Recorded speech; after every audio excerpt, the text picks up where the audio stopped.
आज हम इस वीडियो में डिस्कस करेंगे कि अगर आपके पखाने वाली जगह पर या रेक्टम के बाहर वाली जगह पर कोई भी तकलीफ हो जाए, खून आ रहा हो, पस आ रही हो, जलन हो रही हो, दर्द हो रही हो, तो मरीज समझता है कि मुझे बवासीर हो गई है और वो इसके रिलेटेड बहुत सारी क्रीमें और मेडिसिन इस्तेमाल करता है। कतन ऐसा नहीं है। बवासीर और इसके रिलेटेड 3 डिफरेंट कंडीशन हैं, 3 डिफरेंट डिजीज हैं जिनकी अलामत भी डिफरेंट है, जिनकी सिम्टम्स भी डिफरेंट है, उनकी डायग्नोज भी डिफरेंट है, उनका इलाज भी डिफरेंट है। ये वीडियो उन लोगों के लिए जिनको ये मसला है और वो लाइफ चेंजिंग वीडियो है। ये वीडियो पूरी देखें, इंशाल्लाह इसके बारे में डिटेल से बात करेंगे कौन सी ऐसी हैं। इसमें सबसे पहले बवासीर है, हेमोरॉइड उसको बोलते हैं। सेकंड इसमें आता है फिशर और थर्ड इसमें आता है फिस्टोला। ये डिफरेंट 3 कंडीशन है ये जो हमें बवासीर से रिलेटेड पखाने वाली जगह पर होती हैं और इसकी क्या डेफिनेशन है, क्या अलामत है, क्या कॉजेज हैं, क्या इसका इलाज है, इसके ऊपर आज हम डिटेल से बात करेंगे। बिस्मिल्लाहिर्रहमानिर्रहीम। मेरा नाम डॉक्टर उमैर है, मैं एक डॉक्टर फार्मासिस्ट हूँ। शुरू करते हैं अल्लाह के पाक नाम से जो नायब मेहरबान और रहम करने वाला है। अगर आपने अभी तक मेरा चैनल सब्सक्राइब नहीं किया तो सबसे पहले मेरा चैनल सब्सक्राइब करें तो आपको आने वाली इंफॉर्मेटिव वीडियो टाइम से मिल सके। आज हम डिस्कस करेंगे कि बवासीर और इसके रिलेटेड और कौन सी बीमारियां हैं जो हमारी खाने वाली जगह पर पैदा हो सकती हैं।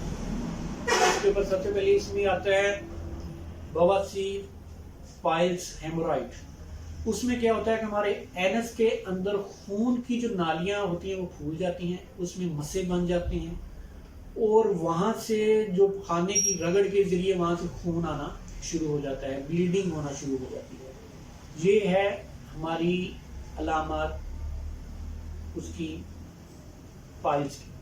अब फिशर में क्या होता है, फिशर में एनस के अंदर वाली साइड पे जख्म हो जाता है और वो रगड़ जख्म जो होता है वो रगड़ के बाइस होता है। वो जब पखाना जोर लगाते हुए सख्त होता है तो उसकी वजह से हमारे रेक्टम के अंदर वाली साइड से जख्म हो जाता है, जिसके बाइस वहां पे चीरा आना शुरू हो जाता है और चीरा नमा पखाने की जो आखिरी साइड है एनस की जो है रेक्टम की, वहां पे वो बन जाता है और वहां पे जलन होती है और दर्द होती है। फिस्टूला में क्या होता है, फिस्टूला में हाजत वाली जगह पर सुराख बन जाता है और सुराख अंदर और बाहर वाली साइड पे उसकी ओपनिंग होती है और उसके दर्द भी होती है। अब इसमें अलामत क्या होती हैं, बवासीर में ब्लीडिंग होती है, उसमें दर्द नहीं होती। बवासीर में जो ज्यादा एक होता है बहुत ज्यादा पेन होना शुरू हो जाता है, ऐसा नहीं है। ब्लीडिंग होती है और वो एक जो बहुत ज्यादा भी हो सकती है, तो कम मिकदार में भी हो सकती है, खाने के साथ भी हो सकती है, खाने के बगैर भी हो सकती है।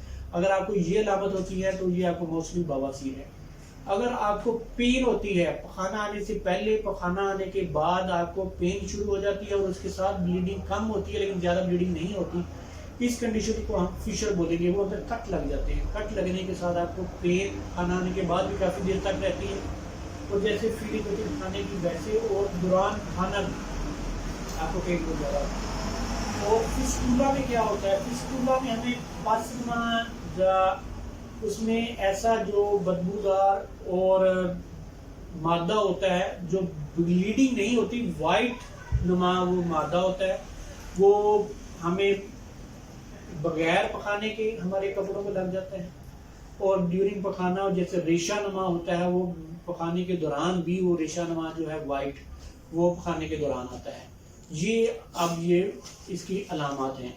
आपको मैंने बताया पाइल्स, फिशर और फिस्टुला की ये डिफरेंट अलामत हैं। इसके जो मेजर कॉजेज क्या हैं, अब इसमें जो मेजर कॉजेज हैं पाइल्स के और फिशर्स के, मोस्टली ये मेजर ये हमारी कॉन्स्टिपेशन होने की वजह से कॉन्स्टिपेशन होती है, जोर लगता है और रगड़ पैदा होती है। रगड़ होने से अंदर जलन होती है, मस होती है, जो एयर सैक्स होती है उनके ऊपर प्रेशर बढ़ता है, वो फूल जाती हैं और फूलने की वजह से जब वहां पे स्वेलिंग होती है तो जब पखाना साथ रब करता है तो वहां पे ब्लीडिंग होना शुरू हो जाती है बवासीर में। और जब कट लगते हैं फिशर में तो कट लगने से हमें पेन भी होती है और जलन भी होती है और साथ हमें हीट प्रोड्यूस होती है और वहां पे ब्लीडिंग भी होती है। ये दोनों अलामत कॉजेज उसके कॉन्स्टिपेशन की वजह से।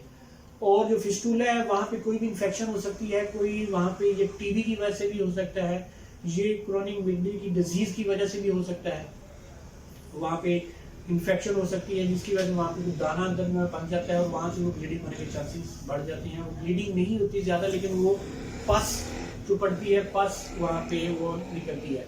इसलिए ये इसकी डिफरेंट कंडीशन है। अब इसको हम डायग्नोज कैसे कर सकते हैं? डायग्नोज के लिए हमें प्रॉपर इसका सिम्टोमेटिकली और फिजिकली एग्जामिनेशन करना पड़ेगा कि इसकी क्या एग्जामिनेशन है, क्योंकि इनकी कंडीशन डिफरेंट है, इनकी जो सिचुएशन है वो भी डिफरेंट है। तो वो जो हमारा डॉक्टर है वो इसको प्रोक्टोस्कोप के जरिए ये हमारा मुआयना करेगा कि ये हमें क्या कॉम्प्लिकेशन है इसकी, जिसकी वजह से ये कंडीशन कौन सी है, ये पायल्स है, फिशर है या फिस्टुला है, उसकी वजह से होता है। और अगर खुदा ना खास्ता हमें वहाँ पे इसका आइडेंटिफाई नहीं होता, फिर इसमें कोलोनोस्कोपी की जाती है। वो कोलोनोस्कोपी खुदा ना खास्ता अगर वो वहाँ पे स्वेलिंग बढ़ने की वजह से वहाँ पे कैंसर तो नहीं है, कैंसर होने के चांसेस भी इसमें बढ़ जाते हैं अगर हम उसका प्रॉपर टाइम से इलाज नहीं करवाते। वो फिर कोलोनोस्कोपी में हमें ये आइडेंटिफाई होता है कि वो कंडीशन कहाँ तक है और उसकी क्या उसकी कॉजेज हो सकती है। अभी आपको इसमें समझ आ गई होगी कि बवासीर सिंपल बवासीर नहीं है, इसके रिलेटेड 3 चीज़ें हैं और वो इनमें डिफरेंट कंडीशन है, डिफरेंट अलामत हैं और डिफरेंट उसका डायग्नोस डिफरेंट हो कि उसकी ट्रीटमेंट भी डिफरेंट है। इसलिए जो मेजर कॉजेज अपनी लाइफस्टाइल चेंज करें, कॉन्स्टिपेशन ना होने दें और फास्ट फूड और फैटी चीज़ों का इस्तेमाल कम से कम करें। इंशाल्लाह इससे आपको काफ़ी हद तक फ़ायदा होगा। फिर अपने डॉक्टर से रब्ता करें। आने वाली इंफॉर्मेटिव वीडियो तक आपसे इजाज़त चाहूँगा। अल्लाह हाफिज़।